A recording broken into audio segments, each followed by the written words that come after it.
The Rise of Lamar, the Quiet Genius.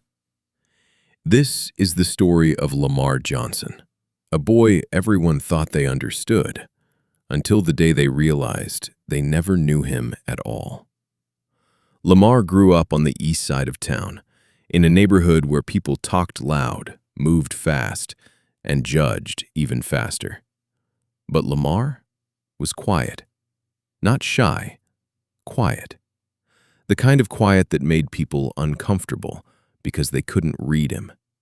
He had deep brown skin, soft round cheeks, and big almond-shaped eyes that always looked like they were studying something. His eyebrows were thick and angled, giving him a naturally serious expression. And when he stared at you, it felt like he could see straight through your excuses. But nobody ever looked close enough to notice that. They were too busy underestimating him.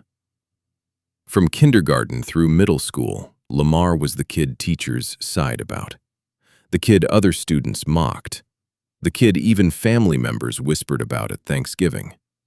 His sixth-grade teacher, Mrs. Patterson, a tall woman with sharp cheekbones and a permanent frown, would look at him like he was a burden. "Lamar," she'd say loudly, "you need special help. You're not like the other students." The class would laugh. Some kids would mimic him. Others would throw paper balls at the back of his head. Even at home, his older cousins teased him. "Slow Mar," they called him. "Special Ed Lamar." He never fought back, never yelled, never cried. He just watched and remembered. By 8th grade, the school officially placed Lamar in special education classes. They said he had a processing disability. They said he couldn't keep up. They said he needed simpler work. But Lamar knew something they didn't. He wasn't slow. He wasn't confused. He wasn't broken. He was bored. The work was too easy. The teachers were too predictable. And the bullies were too loud to notice the truth. Lamar had a mind built like a chessboard, always planning 3 moves ahead. But nobody saw it, until the day Dr. King arrived. Dr. Malcolm King was the new school psychologist, a calm man with warm brown eyes, a trimmed beard, and a voice that made you feel safe. He didn't believe in labels. He believed in evidence. And something about Lamar didn't sit right with him. So he asked Lamar to take a private assessment. Not the basic school test, a full cognitive evaluation. Lamar finished the logic section in half the time, then the reasoning section, then the pattern recognition. Dr. King watched in disbelief. When the results printed, he stared at the paper for a long time. IQ 145, top 0.1% in logic and reasoning. This boy wasn't disabled. He was gifted, exceptionally gifted. Dr. King called an emergency meeting with the school board. But Lamar had already started planning. When Lamar learned the truth about his abilities, he didn't celebrate. He strategized.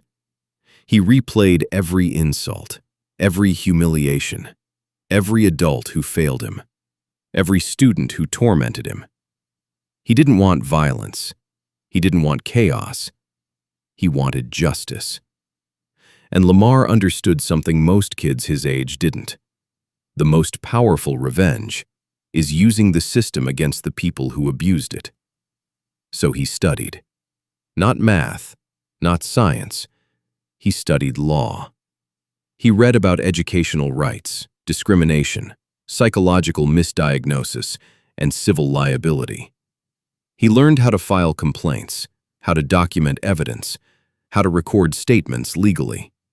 He became a quiet storm. Lamar began gathering information. He recorded teachers making inappropriate comments. He saved emails where staff dismissed his mother's concerns. He documented every time he was denied proper testing. He even interviewed other students who had been mistreated. He built a case, a real case, strong enough to shake the entire district. Then, one morning, he walked into Dr. King's office with a folder, a thick one. Dr. King opened it and froze. "Lamar, where did you learn all this?" Lamar simply said, "You told me I wasn't slow." Dr. King didn't just help him, he became his ally. Together, they filed a formal complaint with the State Education Board. Investigators arrived. Teachers panicked. Administrators scrambled. Mrs. Patterson, the same teacher who mocked him, was removed from her position. The principal was put under review. The district was forced to overhaul its entire special education program. And Lamar? He was placed in advanced classes, given a mentor, and offered a scholarship pipeline. But he wasn't done. By high school, Lamar had become a legend. Not the loud kind, not the popular kind, the dangerous kind. The kind people whispered about in hallways. The kid who took down a whole system. The kid who never forgot a face.